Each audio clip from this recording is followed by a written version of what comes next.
So I'm going to make 5 points about what history is and what it is not. And the first point is that history is not the past. Now, this is more than a semantic problem. It's not just about words.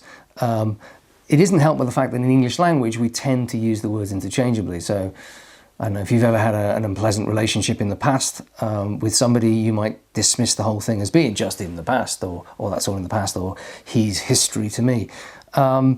But I think one of the most useful things you can do as a history student at the very beginning is to understand the difference between history and the past, because they do signify very different things. Now, the past is a term used to indicate all events which have occurred before a given point in time. Everything that has ever happened to anybody, anywhere, everywhere, anytime before now.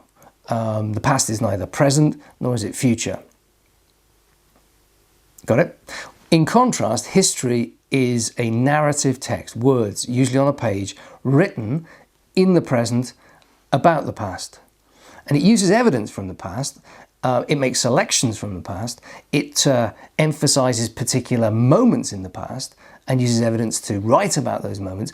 But what we have to recognize, and this is very, very important, is that all history must be interpretation. All history must be interpretation of the past, because it can never be the same thing as the past. The past is different to history. They're not the same thing.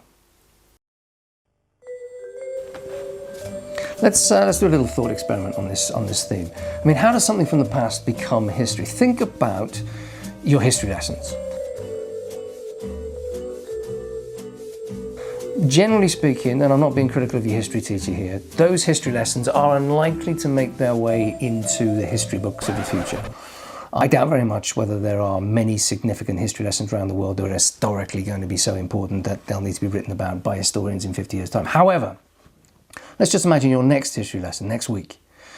Can you think of a scenario? Can you postulate a set of circumstances in which that history lesson might become historically significant? In other words, will enter into the history books in the future. Now, before you come up with your examples, please avoid the following. I don't want any terrorist attacks. I don't want any alien landings. Can you think of anything else that could make that future history lesson historical?